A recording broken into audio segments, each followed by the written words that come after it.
Madame, Messieurs, un réel plaisir pour moi que de vous retrouver pour ce tout nouveau numéro de votre émission Un homme, un concept où nous essayons d'analyser calmement, froidement autour de questions majeures de l'heure ici en République démocratique du Congo, et ces sujets restent dominés par les consultations initiées depuis bientôt 2 semaines par le président de la République. Donc il sera question et beaucoup de questions de ces consultations, jusqu'où, pour quelle finalité. On en parle avec notre invité aujourd'hui qui n'est autre que Clément Kankou Bokassa. Bonjour et bienvenue. Bonjour Madame Odia. On disait avant le début de cette émission, la dernière fois qu'on vous a reçu à Congo Web, c'était il y a plus de 3 ans. Et les téléspectateurs veulent savoir, on sait que vous êtes un ancien député, élu de Dibaya, ancien ministre en charge de la coopération, président national du mouvement pour le renouveau. Mais dans l'entretemps, qu'est-ce que vous étiez devenu? Ancien vice-gouverneur aussi. Ancien vice-gouverneur. Voilà. Bon, dans l'entretemps, je me suis lancé dans le privé, en s'occupant de plusieurs mouvements associatifs, notamment dans le domaine de l'environnement, dans le domaine du développement, dans le domaine agricole. J'ai aussi une fondation qui s'occupe des enfants de la rue.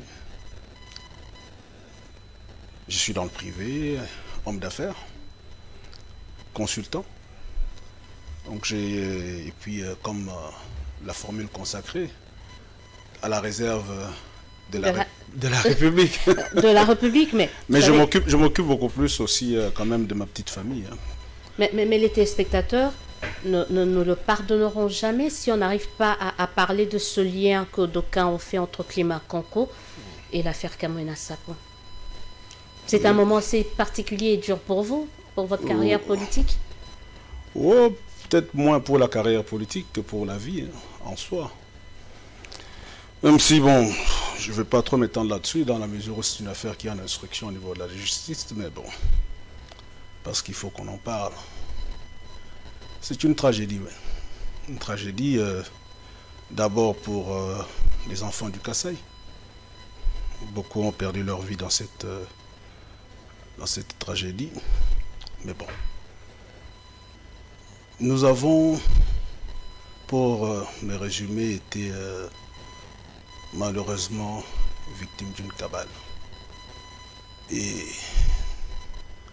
orchestrée par certaines officines, pour des raisons que nous avons fini par comprendre après.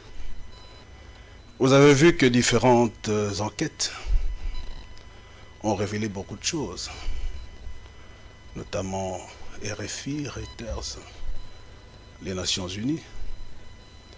Et vous avez vu que certaines personnalités ont été sanctionnées par l'Union européenne, par les États-Unis sur cette question.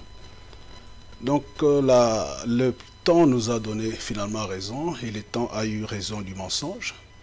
Et bien que je me sente à l'aise, mais je suis toujours malheureux quand j'entends parler de cette affaire qui a fait couler beaucoup d'encre et qui finalement n'aura été plus qu'une manipulation.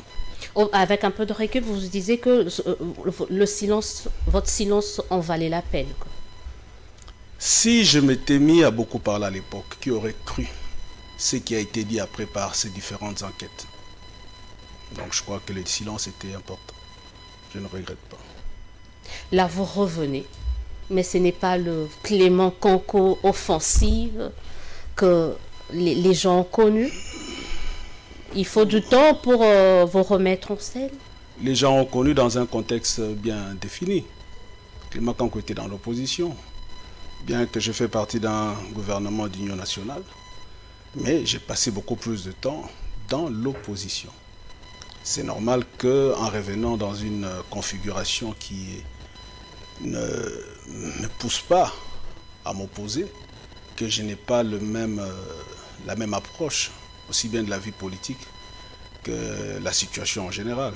Donc c'est tout à fait normal qu'on ne s'attende pas à voir Clément Kankou faire ce qu'on a toujours vu de moi, c'est-à-dire une grande opposition, mais comme je l'ai toujours dit, aussi bien que ça a été pour le régime passé, pour ces régimes aussi, quand il faut critiquer, pour construire, nous allons le faire. Et nous le faisons. Et quand il faut proposer, nous proposons pour accompagner ce changement que la population a tant souhaité. Aujourd'hui, vous vous situez où?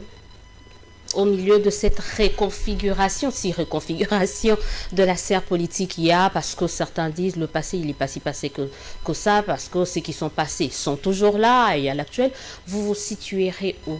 Au milieu de... Je me situe du côté du Congo. D'aucuns diront du camp de la patrie. C'est populiste. D'autres diront du côté du changement. C'est populiste, vous savez ça? Je suis en train de parler, je vais terminer. Je crois que ce sera moins populiste si je termine mon idée.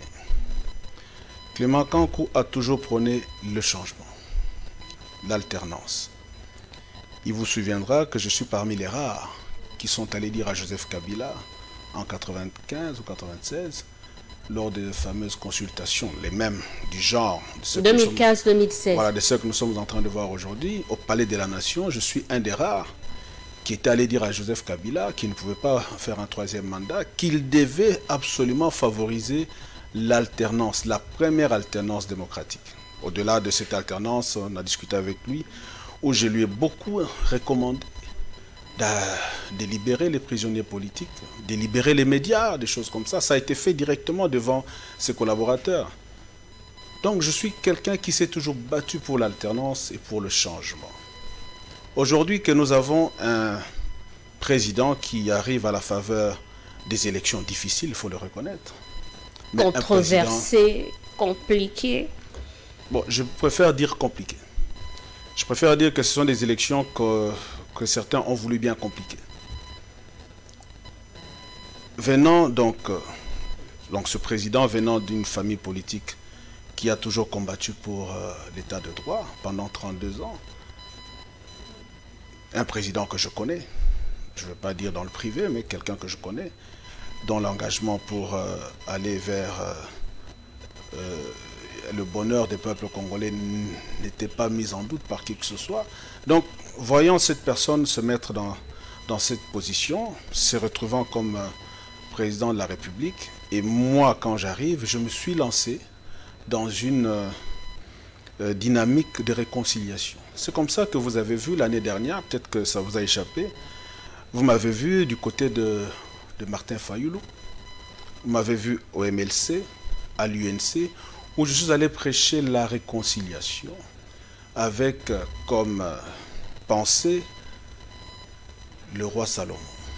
Rappelez-vous, roi Salomon se trouvant devant un dilemme entre deux femmes se disputant un bébé, l'autre qui disait qu'il fallait couper le bébé en deux pour que chacun parte avec un morceau, et l'autre maman qui a préféré qu'on laisse le bébé en vie, même si la maman part, l'autre dame part avec, c'est-à-dire qu'elle a privilégié l'intérêt général, elle a privilégié la vie à la destruction. Et moi, en venant, je me suis lancé dans cette dynamique. J'ai lancé la fameuse caravane pour la paix et l'unité nationale. Donc, dans cette dynamique-là, je ne peux aujourd'hui que me retrouver du côté de ceux qui veulent le changement et le vrai changement. Qui sont ceux-là, d'après vous? Qui aujourd'hui, pas peut-être ceux ou celui-là qui aujourd'hui incarne le changement? Félix Tshisekedi, naturellement. Certaines personnalités, je ne vais pas en citer un pour ne pas faire des jaloux, mais pour la plupart qui ont défilé au Palais de la Nation pour aller se joindre dans la dynamique de l'Union sacrée. Rappelez-vous aussi que le 30 juin de cette année, j'étais le premier à souhaiter, à demander que l'Union sacrée, qu'on puisse former une Union sacrée pour la renaissance d'un Congo nouveau. Je l'ai fait le 30 juin dans une de mes adresses qui était suffisamment médiatisée. Et quand je vois que le chef de l'État va dans le sens de cette union sacrée, ça ne peut que me réconforter dans ma conviction d'aller et de soutenir ceux qui veulent le changement. Donc, ceux qui veulent le changement sont nombreux. Pour, en premier lieu, le peuple congolais. 18 ans après, ce peuple veut qu'il y ait une rupture avec les mauvaises pratiques du passé. C'est-à-dire quoi? Violation de droits de l'homme, la corruption, l'injustice, l'insécurité, les problèmes à caractère social, disons aujourd'hui sans courant, sans électricité, l'éducation très difficile, la santé, en n'en parlons pas. Du moins, tout ce que les gens ont vécu pendant les 18 ans du régime passé et que les gens ne veulent plus voir aujourd'hui, qu'ils veulent aller vers une nouvelle dynamique, une dynamique de prospérité, une dynamique de stabilité, une dynamique de paix, surtout la paix. Malheureusement, c'est pas ce que nous vivons encore à l'Est. Donc, quand les gens vont dans ce sens-là, je dirais que les premiers adeptes ou les premiers défenseurs du changement, c'est la population, qui en avait marre de ce qui s'est passé pendant 18 ans et qui veulent aujourd'hui, après l'alternance démocratique, qui a fondé beaucoup d'espoir dans la population, ils veulent un changement. Comment arriver à changer ce paradigme, d'autant plus que vous avez là, on fait fi de la démocratie, on fait fi de la Constitution. Comment y parvenir? Parce que vous avez d'un côté ce peuple-là qui, au terme des élections compliquées, ont donné une majorité parlementaire aux uns et la présidence aux autres. Je dirais plutôt qu'il y a un groupe qui s'est octroyé une majorité. De la façon la plus frauduleuse qu'on n'a jamais vue. On risque d'en dire autant de la personne qui a pris la présidence. Je vais m'assumer dans ce que je dis. La personne qui a pris la présidence, il y a un candidat malheureux qui est allé à la quête de la vérité des urnes à la Cour constitutionnelle. Et cette Cour a jugé que celui qui est aux affaires aujourd'hui a gagné les élections, oui ou non? Oui. Donc cette question est réglée. Maintenant, la question qui règle, c'est cette fameuse majorité qui est constituée de personnes qui, pour la plupart, n'ont jamais été élues. Beaucoup étaient allés à la Cour également et ils ont été déclarés légitimement élus. On parle de la même Cour. Vous savez, le plus grand scandale, c'est qu'il y a même des gens qui n'étaient pas candidats, qui se sont retrouvés députés. Vous pouvez comprendre ça? Qui n'étaient pas sur la liste des candidats, qui se sont retrouvés députés. Donc, je crois que si ce n'est que ma perception de choses, je dirais, en partant des a priori, qui peut douter de l'influence du plus grand parti politique de ce pays qui s'est battu pendant 32 ans. Nous n'avons pas toujours été d'accord, il faut dire. Il ne faut pas commencer à aller... Vous savez que je suis président du mouvement pour le renouveau, très indépendant d'esprit et très indépendant dans mes engagements. Mais qui peut douter, quand on regarde ces candidats qui ont été là, qui peut douter que la chance devait revenir à l'opposition? Et l'opposition était représentée par aussi bien... M. Félix Tshisekedi et M. Martin Fayulu. Donc, du moment que les deux qui ont eu la faveur de la population, l'un d'eux s'est retrouvé comme gagnant, je crois qu'il n'y a même plus sujet à polémique là-dessus. Mais maintenant, ce qui est important, c'est quoi? C'est que nous sommes dans un hold-up électoral qui a favorisé une majorité mécanique. Et d'ailleurs, la preuve, nous sommes en train de voir aujourd'hui, nous sommes en train de vivre les conséquences, je dirais, néfastes de cette fameuse majorité des gens qui ne répondent qu'à leurs maîtres qui les ont, je ne veux pas parler de nommer, mais qui n'ont rien à faire de la population. C'est ça le drame. Donc ces gens-là... Vous pensez vraiment que Félix Tshisekedi est le seul à avoir le monopole de la population, ou il est le seul aujourd'hui à travailler pour le bien de la population? Il est un de ceux qui travaillent pour la population. Il est un de ceux et dans l'autre camp de la majorité parlementaire, vous ne pensez pas qu'il y a des gens qui travaillent pour la population? Il y a des gens qui travaillent, mais qui sont étouffés par la dynamique du groupe. Il y a beaucoup de gens qui le disent, qu'on connaît, qui le disent en sourdine. La preuve, vous avez bien vu qu'au niveau des consultations, il y en a beaucoup qui arrivent. Et d'autres qui ne veulent pas le faire devant la caméra. Là, on le compte par le bout du doigt, il n'y en a pas trop. Hein. Bon, je suis un responsable politique, un homme d'État. Je n'irai pas à rentrer dans certaines confidences des couloirs. Donc je crois qu'il y a beaucoup qui sont dans cette dynamique de changement. Mais vous savez, un père de famille à qui on doit donner des ordres à minuit pour se retrouver le lendemain, qui n'a qu'à tous les jours, à un moment il est fatigué. On suit quoi? On suit les ordres d'un gourou? On suit quoi? Vous pensez qu'ils n'ont pas la même liberté d'esprit que vous? Ils le font par conviction, par choix, ils décident. Est-ce que vous devrez leur ôter cela? Mais s'ils sont convaincus de ce qu'ils font, tant mieux. Je ne peux que leur souhaiter du bien. s'ils sont réellement convaincus. Mais est-ce qu'ils sont convaincus d'un système que nous tous nous avons décrié? Parce que vous savez, dans une de mes adresses, j'avais dit, nous qui avons été là pendant ces 18 ans, chacun à son niveau, hein, vous savez, j'ai commencé comme vice-gouverneur, député et puis ministre. Nous devons demander pardon à ce peuple. Je crois qu'il serait mieux de demander pardon. Parce que nous avons trahi ce peuple. Tous ceux qui étaient là pendant 18 ans. Et dans l'opposition et dans la majorité. Parce que finalement, vous savez, le pouvoir, il est soit dans l'opposition et aussi dans l'opposition, mais aussi dans la majorité. Donc, il y a besoin que ces gens-là, ou ces personnalités, puissent se repentir.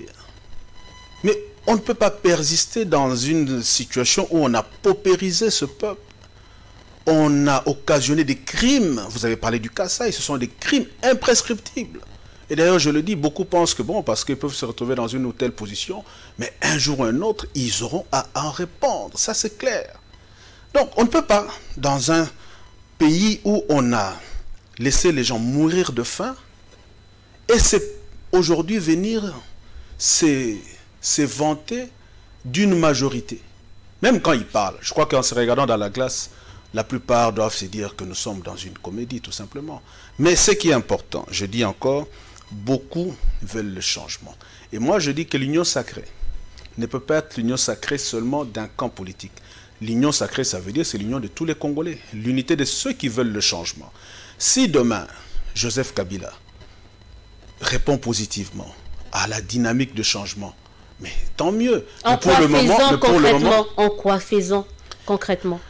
Mais vous savez que tout ce qui se passe au niveau de cette fameuse majorité, malheureusement, c'est des courtisans, des Kingakati qui veulent plaire à leur gourou, tout simplement. Mais pour la plupart, c'est tout simplement pour plaire à Joseph Kabila. Regardez cette histoire de 680 000 $ qu'on paye mensuellement au chef d'État. Le président de la République est au courant, hein, ça fait 2 ans. Hein. Attendez. Le président de la République est au courant, c'est une loi. Vous voulez qu'on demande au chef de l'État actuel de s'imposer arbitrairement quand il y a une loi qui a été votée dans une des assemblées? Je crois que même s'il est au courant, il va même de la moralité, même de la pudeur. Quand on sait que le dernier de policier ne touche même pas 100 $ et qu'on accepte qu'une seule personne qui, du reste, a une vie de bourgeois, une vie de quelqu'un de bien, accepter, même pour lui-même. Moi, je serais à la place de Joseph Kabila, je renoncerais à ces 680 000 $. Tshisekedi, qui est à la place aujourd'hui de Joseph Kabila, n'a pas branché sur ça. D'ailleurs, il a demandé à SECO que son prédécesseur bénéficie de beaucoup plus d'égards, de tous les privilèges. Il était peut-être mieux placé pour dire que non, je ne veux pas. Madame Odia, je m'en voudrais de devenir aujourd'hui le porte-parole du président Tshisekedi. Il a des gens qui sont payés pour faire ce travail-là, aussi bien au niveau des institutions qu'au niveau de son parti politique. Mais je sais que cette situation des 680 000 $ choque plus d'un Congolais. Ça m'étonnerait que le président Tshisekedi soit insensible. Il y a cette affaire. En tout cas, ça a pris 2 ans. Moi, je n'ai pas entendu, je ne l'ai pas entendu soutenir cet argent, cette situation. Ni le décrier non plus. Peut-être que vous me l'apprenez, mais non, il n'a pas décrié non plus. Vous savez, un homme d'État ne met pas sur la table tout ce qu'il pense, surtout dans la situation qui était la sienne, parce qu'il était en coalition avec Joseph Kabila. Mais il l'est toujours. Je suppose, non, j'ai dit, je vais dire comme vous, il est en coalition parce que vous voulez que ça soit ainsi. Non, parce que dans les faits, c'est ainsi. Mais dans les faits, on ne parle pratiquement plus de coalition. Quand lui-même dit qu'il va aller vers une union sacrée, quand lui-même dit que ce qu'on a fait ensemble a échoué, c'est qu'il y a quelque part, comme qui dirait, une situation de mort, je ne dirais pas subite, mais bon, mort annoncée. En tout cas, l'actuel gouvernement, c'est un gouvernement de coalition. Aucun ministre n'a bougé et tout. Est-ce que vous appelez encore un gouvernement quand un chef d'État organise une grande cérémonie telle que la prestation de serment de juge de la Cour constitutionnelle? Le Premier ministre boycotte. Certains ministres boycottent. Vous appelez ça un gouvernement? Non. C'est un assemblage de personnes qui sont retrouvées à la solde d'une espèce de coalition. Les chefs de l'État, nous l'avons aussi dénoncé l'an 1 de l'alternance. J'ai fait une annonce où j'avais demandé au chef de l'État d'évaluer le bien fondé de cette coalition. Et aujourd'hui, le chef de l'État va dans le sens de dire aucun accord politique ne peut hypothéquer l'avenir de tout un peuple. Il dit lui-même le salut d'un peuple, enfin la belle phrase qu'il a sortie dernièrement. Et nous avons tous soutenu cette approche du chef de l'État. Mais alors, si le chef de l'État parle avec son prédécesseur, dans les formats que nous avons souvent vus, hein, il se retrouve à 2 à 3. Mais quand il trinquait tout au début, là... Nous n'avons jamais été conviés pour savoir ce qu'ils se sont dit. Est-ce que dans la conversation, de temps en temps, il a dit à son prédécesseur que, bon, 680 000 $, c'est quand même beaucoup d'argent, surtout avec la Covid, qui a quand même affecté les finances de la République. Est-ce qu'il a dit? On ne sait pas. Mais tel que je vois les choses, je suis convaincu que le chef de l'État actuel ne peut pas accepter cette situation. Il y a aussi cette situation de fameuse la garde armée que Joseph Kabila détient encore aujourd'hui. Vous savez que c'est une infraction. Un civil ne peut pas, dans sa situation, avoir une garde armée. La loi sur... Mais Tshisekedi était au courant de ça. Madame, le pays n'appartient pas à Tshisekedi. Mais peut-être que ça faisait partie de l'accord. Madame Odia, le pays appartient à 90 millions de Congolais. Si quelque chose ne va pas avec M. Tshisekedi, je lui dirai que ça ne va pas. Ça, je suis en train de le dire. Vous n'allez pas me dire de ne pas réagir. Vous n'allez pas dire à la population de ne pas réagir parce que M. Tshisekedi a dit oui. Nous avons beaucoup d'égards sur ce que le chef de l'État dit, mais quand ça ne va pas, nous disons que ça ne va pas. Nous avons été les premiers à dire à le président Tshisekedi que non, votre coalition ne fonctionne pas bien, il faut revoir les choses. Nous avons été les premiers à lui dire qu'il faut qu'il y ait une union sacrée. Nous avons été les premiers à demander à M. Tshisekedi de continuer à tendre la main vers les autres frères. Nous avons été explicites, nous avons parlé des frères même de la Mouka. Et nous sommes allés faire cette démarche auprès de nos amis de la Mouka pour qu'ils acceptent la main tendue du chef de l'État. Aujourd'hui, certains d'entre eux, je félicite Jean-Pierre Bemba, je félicite Moïse Katumbi, qui se sont rangés du côté de l'unité. Du côté changement.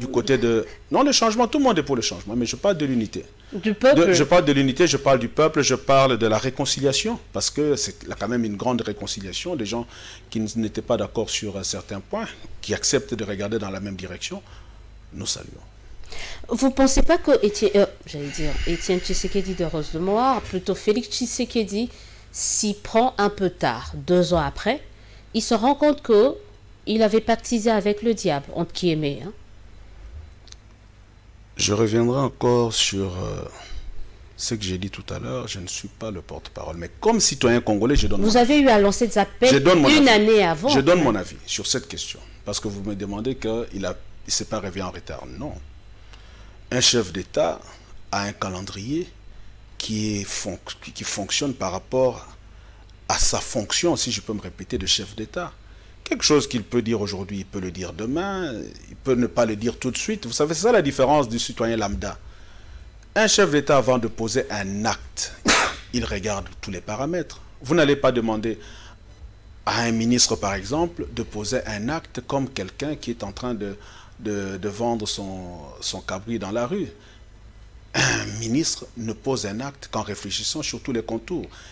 À plus forte raison, un chef d'État. Donc on ne peut pas lui reprocher d'avoir attendu ou d'évaluer ce qu'il a fait, je pense de bonne foi, dans cette fameuse coalition, et qu'aujourd'hui qu'il écoute, qu'il entende, parce que la population n'a pas cessé de lui rappeler ça. Rappelez-vous, chaque fois, même dans la diaspora, quand il voyageait, on lui rappelait que cette coalition est une mauvaise chose pour la République.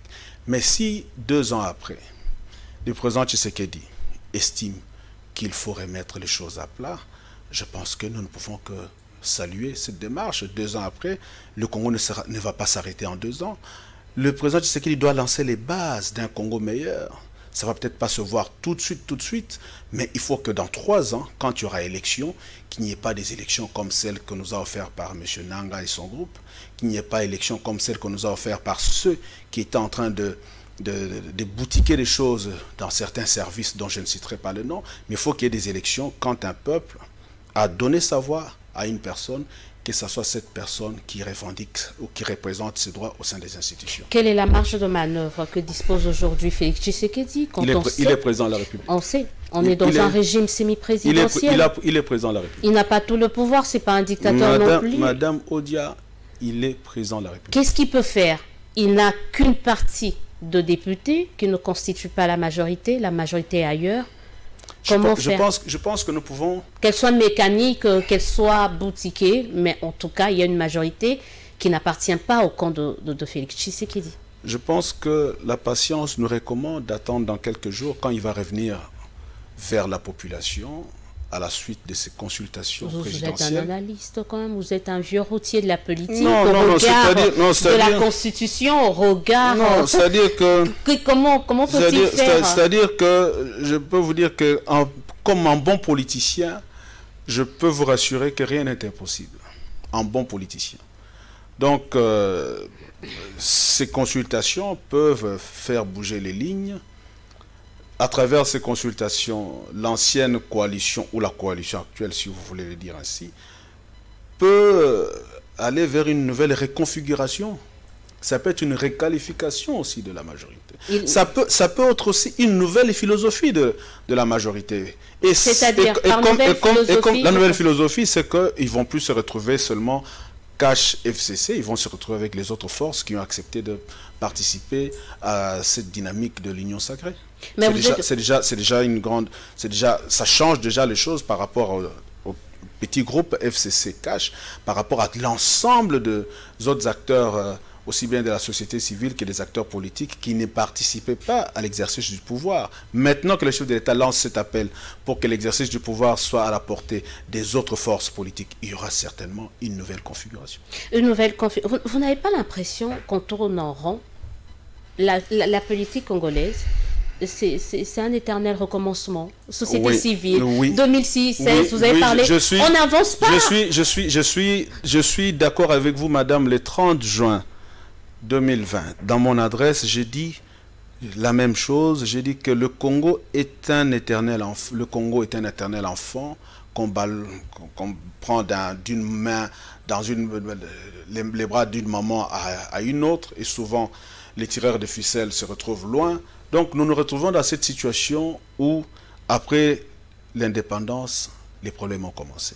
Et ces problèmes ne sont jamais finis. C'est pourquoi j'ai toujours demandé à ce que je vous enverrai une partie de cette allocution où j'ai demandé qu'on puisse un jour faire honneur à ceux qui sont morts pour l'indépendance de ce pays. Parce que finalement, on se retrouve dans une situation où nous avons l'impression que c'est la même chose. C'est, comme vous avez dit, la société civile, c'est demain la majorité, c'est l'opposition.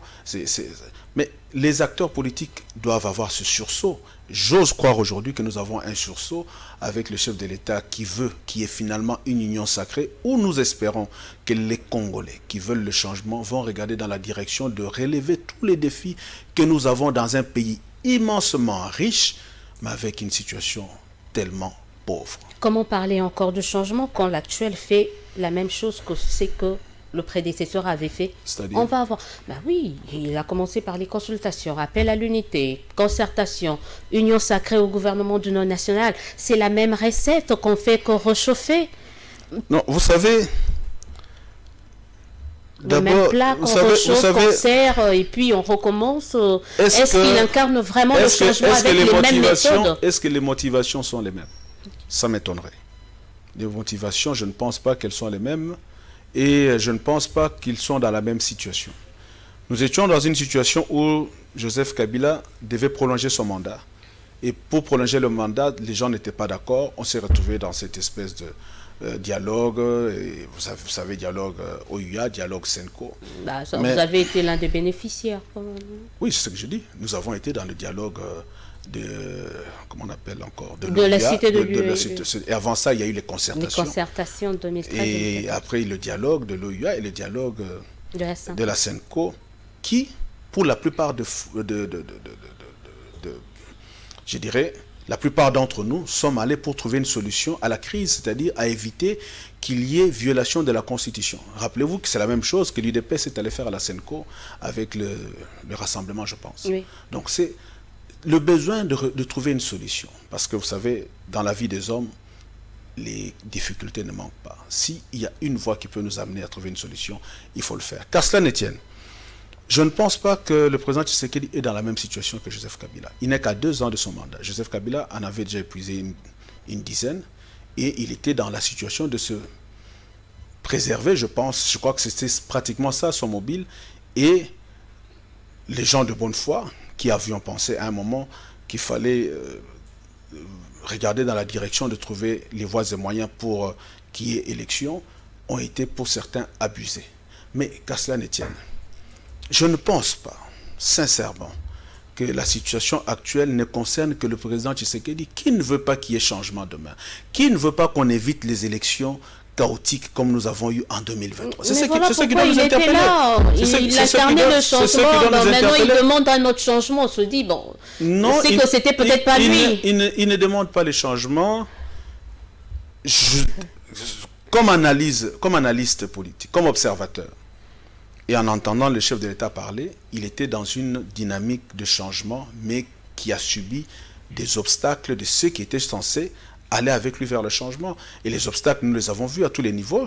On lui a mis les bâtons dans les roues. Comment pouvait-il avancer avec ceux qui ne veulent pas les changements, qui préfèrent rester dans la situation de, je dirais, la continuité de la médiocrité des 18 ans. Donc c'est normal qu'à un moment, que lui qui veut qu'il y ait changement, alors que les partenaires avec lesquels ils sont dans le même véhicule, ils ne voient pas les choses dans la même direction, qu'ils disent à un moment, il faut qu'on fasse, qu'on marque un arrêt, qu'on appelle tous les frères, qu'on regarde dans la même direction et qu'on avance. Je crois que c'est une décision qu'on doit saluer.